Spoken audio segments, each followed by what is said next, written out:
मुख्यमंत्री योगी आदित्यनाथ ने एक नारा दिया था कि बटोगे तो कटोगे, एक रहोगे तो नेक रहोगे। इस नारे का अनुसरण किया गया महाराष्ट्र में और आरएसएस ने भी इसका पूरी तरह से सहयोग किया कि बटने बांटने से देश बटा, कई देश के कई टुकड़े हुए। बहरहाल जब से ये नारा आया है तब से तमाम प्रतिक्रियाएं लोगों के सामने आ रही हैं। स्वामी प्रसाद मौर्य जो कि राष्ट्रीय शोषित समाज पार्टी के राष्ट्रीय अध्यक्ष हैं और पूर्व मंत्री भी रह चुके हैं सरकारों में, उनसे बात करते हैं। सर, आपने भी ट्वीट किया था, क्या वजह है कि आप लोगों को ट्वीट करना पड़ा इस सब मुद्दे को लेकर, बटोगे तो कटोगे? चूंकि धर्म के ठेकेदारों ने पहले ही समाज को ब्राह्मण, क्षत्रिय, वैश्य, शूद्र, छूत, अछूत, ऊंच, नीच में बांट रखा है। यही नहीं, 6,743 जातियों में टुकड़े टुकड़े करके समाज को खंडित किया है। तो अब बंटने और बांटने के लिए रह क्या गया है? किस चीज को माननीय मुख्यमंत्री कह रहे हैं कि बटोगे तो कटोगे? स्वाभाविक रूप से ये एक शिगुफा के अलावा कुछ नहीं है। जनता के आंख में धूल झोंकने की एक साजिश है कि वर्तमान में सरकार की असफलता से जो बड़े पैमाने पर बेरोजगारी बढ़ी है, महंगाई, कालाबाजारी बढ़ी है, साथ ही साथ छुट्टा जानवरों से किसानों की फसल चौपट हो रही है, कानून व्यवस्था ध्वस्त हो चुकी है। इन महत्वपूर्ण बातों पर लोग चर्चा न करें, इसलिए ध्यान भटकाने के लिए साजिश के तहत ये सिगोफीबाजी की गई है। इसका कोई मतलब नहीं है। रही बात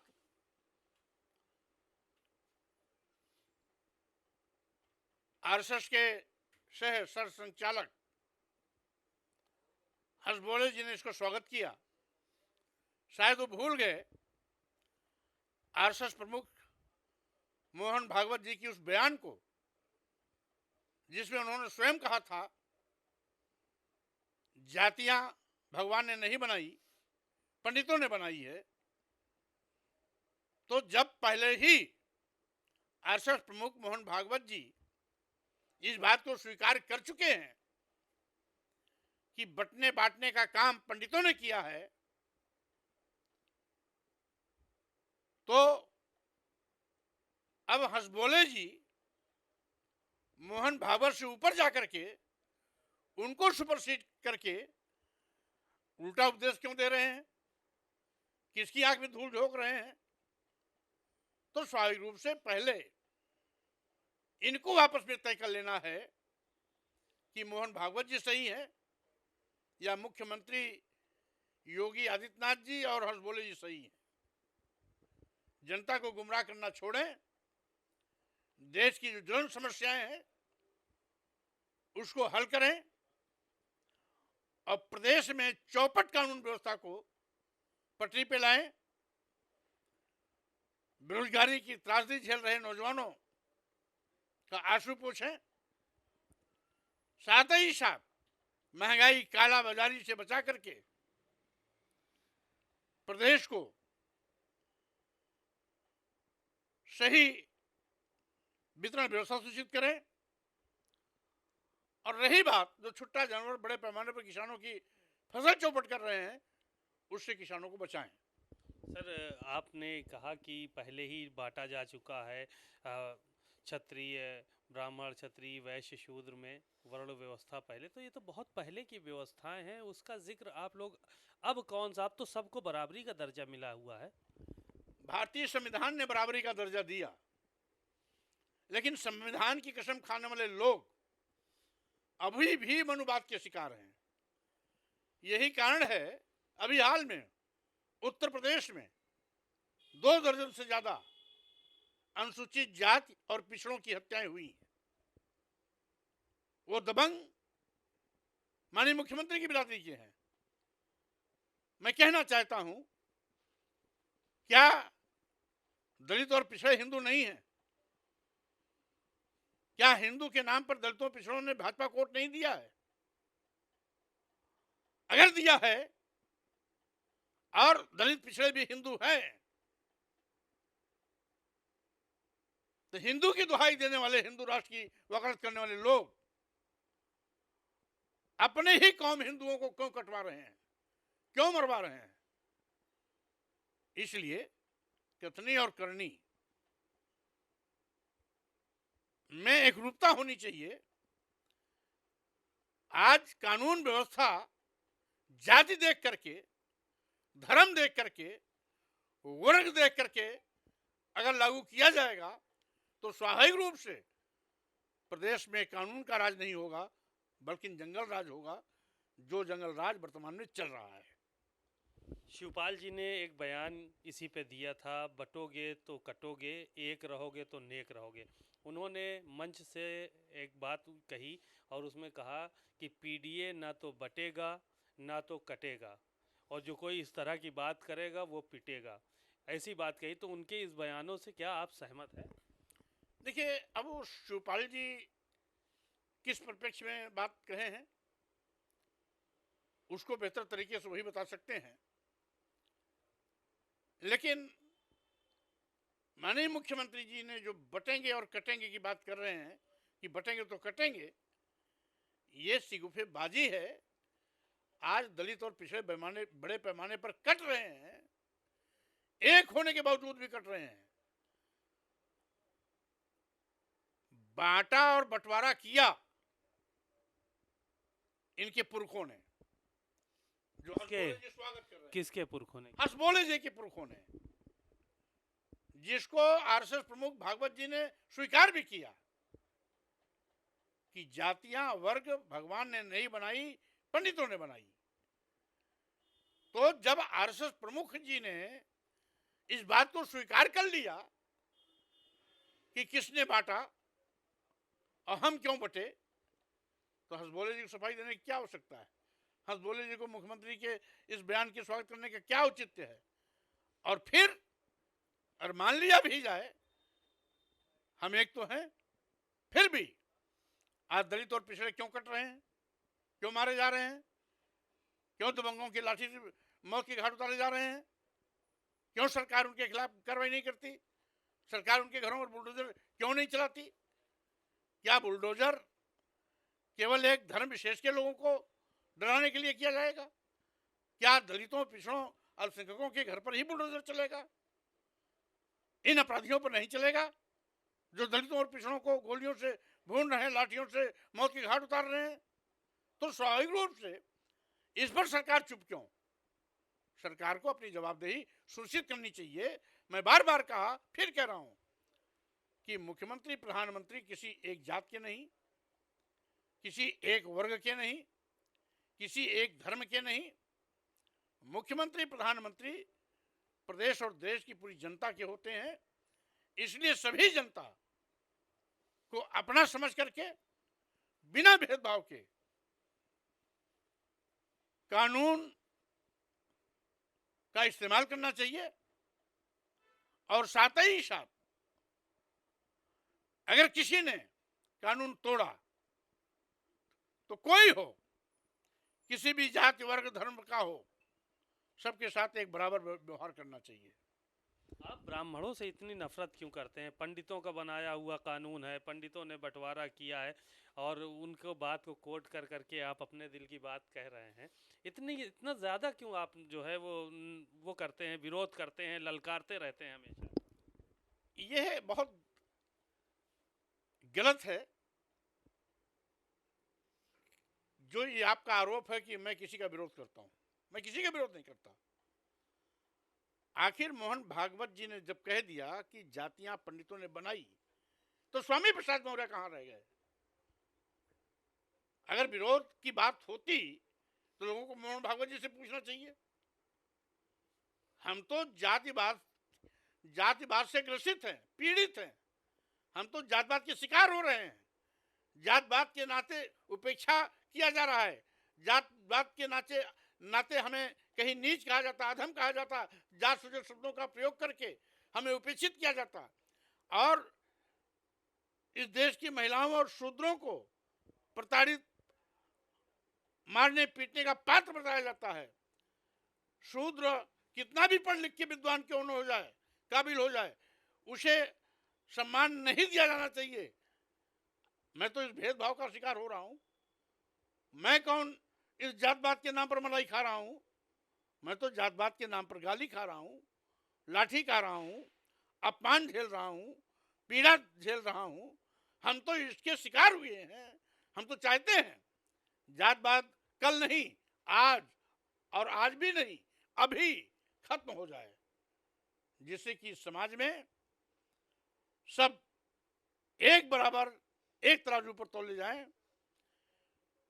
न जातियां होंगी, न कोई ऊंच होगा, न कोई नीच होगा, न कोई छोटा होगा, न कोई बड़ा होगा, न कोई छूत होगा, न कोई अछूत होगा, सभी समान होंगे। यही भारतीय संविधान की चाहत है। और भारतीय संविधान तो अपने अनुच्छेद 51 में इस बात की स्पष्ट व्याख्या की है कि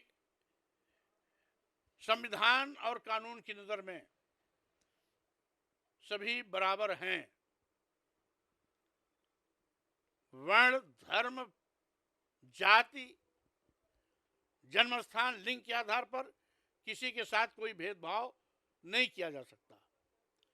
इसीलिए हमारी मान्यता है, जो संविधान कहता हम उसे मानते हैं। अगर संविधान कहता इस भारत में रहने वाला हिंदू, मुस्लिम, सिख, ईसाई, बौद्ध, जैन, पारसी सभी बराबर हैं, तो बराबरी का दर्जा व्यवहार में दिखाई पड़ना चाहिए। और विशेष रूप से जो लोग संविधान की कसम खा करके संवैधानिक पदों पर बैठते हैं, उनके लिए तो संविधान विशेष अनुकरणीय है, जिससे कि उनके कार्य में, विचार में, व्यवहार में पारदर्शिता स्पष्ट दिखाई पड़नी चाहिए। आप अपनी बात कह रहे हैं, लेकिन शूद्रों की संख्या बहुत बड़ी है। बहुत इस देश में सबसे ज़्यादा, जो आप कह रहे हैं कि पिछड़े और दलित वर्ग के लोग रहते हैं, वर्ण व्यवस्था के हिसाब से शूद्र यहाँ पे सबसे ज़्यादा हैं। उसके बाद आप लोग इस तरह का आरोप लगाते हैं हम लोग इसका शिकार हैं, पीड़ित हैं, परेशान हैं, और तो क्यों इतनी बड़ी संख्या होने के बावजूद भी? भाई, क्योंकि सरकार में बैठे हुए लोगों की दूषित मानसिकता के फलस्वरूप हम उसके दुष्परिणाम भोगते हैं। बाबा साहब डॉक्टर अंबेडकर ने अनुसूचित जाति, अनुसूचित जनजाति को अनुच्छेद 15(4)(16)(4) के तहत आरक्षण की व्यवस्था की। भारतीय संविधान के अनुच्छेद 340 के अंतर्गत आयोगों के माध्यम से पिछड़े वर्गों को भी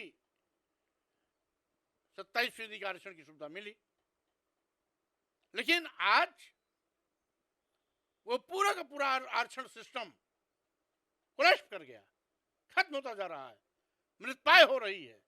सरकारी विज्ञापन जितने भी आए, कहीं कहीं तो अनुसूचित जात को जीरो कर दिया गया, कहीं अनुसूचित जनजात को उड़ा दिया गया, कहीं पिछड़ों की हिस्सेदारी पर डकैती डाल दी गई। आखिर ये भेदभाव नहीं है क्या? हम इस पे ढोल नगाड़ा बजा के खुशी मनाएंगे? हमारा गर्दन काटा जाए और उम्मीद किया जाए कि हम ढोल ताशा बजा करके नाचे गाएं, खुशी मनाएं? आज बड़े पैमाने पर अनुसूचित जात और पिछड़े वर्गों के कत्लेआम हो रहे हैं। इसके पहले मैंने प्रेस के माध्यम से सूची भी दी, आवश्यकता पड़ेगी फिर सूची जारी करेंगे। अभी और भी घटनाएं इधर लगातार घटती जा रही हैं। आखिर क्यों? इन दबंगों पर लगाम क्यों नहीं? क्या एक जात विशेष में पैदा हो जाने पर उनको सबको काटने मारने की लाइसेंस मिल चुकी है क्या? तो कानून क्या कर रहा है? कानून को अपना काम करना चाहिए। लखनऊ में एक कस्टोडियल डेथ और हो गई है। थाने में मोहित पांडे की मौत हुई, जिसके बाद काफ़ी हंगामा चल रहा है और मुख्यमंत्री ने आज उनके परिजनों को बुलाया था और शायद मुआवजा भी दिया है। देखिए, पुलिस कस्टडी में लगातार मौतों का होना अत्यंत चिंतनीय और गंभीर विषय है। माननीय मुख्यमंत्री जी को स्वयं इस पर गंभीरता से मंथन करना चाहिए। अभी चिन्हट पुलिस कस्टडी में मौत हुई, इसके पहले विकासनगर पुलिस कस्टडी में मौत हुई, उसके पहले लखीमपुर खीरी के थाने की पुलिस कस्टडी में नौजवान की मौत हुई। 1 महीने के अंदर की घटना है। और इस प्रकार आए गए दिन किसी न किसी थाने में पुलिस कस्टडी में मौत होना बदस्तूर लगातार जारी है। बहरहाल चिन्हट पुलिस कस्टडी में हुई मौत पर अमित पांडे के परिवारजनों से माननीय मुख्यमंत्री जी मिले, परिवार को 10 लाख रुपए की आर्थिक सहायता दी। मृतक परिवार के साथ मेरी संवेदनाएं हैं और ये दुखद घटना है। इस प्रकार की घटनाओं पर रोक लगनी चाहिए। लेकिन मैं माननीय मुख्यमंत्री से इस बात की भी अपेक्षा करता हूं कि चिन्हट पुलिस कस्टडी में हुई मौत पर अमित पांडे के परिवार जिन्हों से जिस प्रकार से माननीय मुख्यमंत्री जी ने मुलाकात की, परिवार को 10 लाख रुपए की आर्थिक सहायता दी, उसी प्रकार से बादशाह पुलिस कस्टडी में हुई विकासनगर थाने की पुलिस कस्टडी में हुई मौत पर अमन गौतम के परिवारजनों से भी मुलाकात करनी चाहिए और अमन गौतम के परिवार को भी माननीय मुख्यमंत्री कोष से आर्थिक सहायता देनी चाहिए। अन्यथा ये मान लिया जाएगा कि माननीय मुख्यमंत्री जी को दलितों और पिछड़ों की मौत पर न चिंता है, न संवेदनाएं हैं, बल्कि कहीं न कहीं नफरत भरी है। इसलिए उनको सद्भावना दिखाते हुए खुले मन से अमन गौतम के परिवार को भी आर्थिक सहायता देने की तत्काल घोषणा करनी चाहिए। स्वामी प्रसाद मौर्य एक बड़ा नाम है, बड़ा चेहरा है। आपसे अयोध्या के साधु संत इतना क्यों नाराज रहते हैं? आपको अधर्मी कहा गया, बहुत कुछ कहा गया, मंदिर में आना मना है, अयोध्या आना मना है, इन सब जगहों पे जाने के लिए आप पर प्रतिबंध जैसे लगा दिया गया है। पहली बात तो ये कि हमसे कोई नाराज नहीं है। दूसरी चीज, मैं हफ्ते में कम से कम 1 आध बार अयोध्या से जरूर गुजरता हूँ, क्योंकि मुझे कुशीनगर जाना है तो पूर्वांचल के किसी जिले में जाना,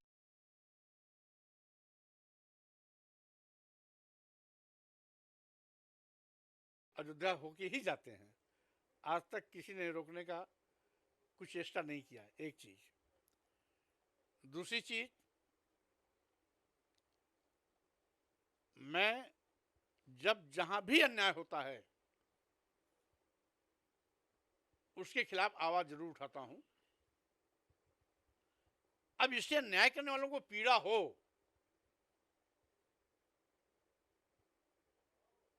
तो उससे हमारा क्या वास्ता। मैं तो यही मानता हूं कि मैं सबका सम्मान करता हूं और मुझे भी सम्मान करेंगे, लेकिन उसके बावजूद यदि कोई सिरफिरा मेरी हत्या के लिए 51 करोड़ की बोली लगाता है, 21 करोड़ की बोली लगाता है, 51 लाख की बोली लगाता है, 21 लाख की बोली लगाता है, कोई सिर कलम करने की बात करता है तो कोई सिर को धड़ से अलग कर देने की बात करता है, कोई तलवार से सिर काटता है तो कोई गोली मारने का फरमान जारी करता है, कोई नाक कान काटता है तो कोई हाथ उड़ा देने की बात करता है, तो स्वाभाविक रूप से वो क्या बोलते हैं क्या नहीं बोलते हैं, मैं क्योंकि मैं अगर सही रास्ते पर चल रहा हूं तो लाख कोशिश करने के बावजूद भी कोई मेरा बुरा नहीं कर सकता। अधर्मी आपको कहा जाता है, पोस्टर तक लगवाए गए थे लखनऊ में, याद होगा आपको, कि अधर्मी स्वामी प्रसाद मौर्य का यहाँ आना मना है, हर जगह अधर्मी कहा गया। अधर्मी कहा जाता है, आपको कष्ट होता है कि नहीं होता है? नहीं भाई, स्वाभाविक रूप से जिस चीज को मैंने न देखा न सुना न पढ़ा, तो स्वाभाविक रूप से अगर किसी ने पोस्टर लगाया और मैं नहीं देखा तो ये फार्मूला तो उस पर लागू होगा। तो इसलिए जो अधर्मी खुद होता है वही दूसरों को अधर्मी कह सकता है। चलिए, शुक्रिया स्वामी प्रसाद मौर्य जी। बेबाक नेता के तौर पर इनकी पहचान है पूरे प्रदेश में, देश में, और साफ तौर पर वो पुरानी बातों का भी जिक्र करते हैं, नई बातों का भी जिक्र करते हैं, और कहते हैं कि जो लोग मुझे अधर्मी कह रहे हैं, स्वाभाविक है वही अधर्मी हैं, और इसलिए वो मुझे भी अधर्मी समझते हैं। कैमरामैन अरविंद के साथ सीमा अब नकवी, भारत समाचार, लखनऊ।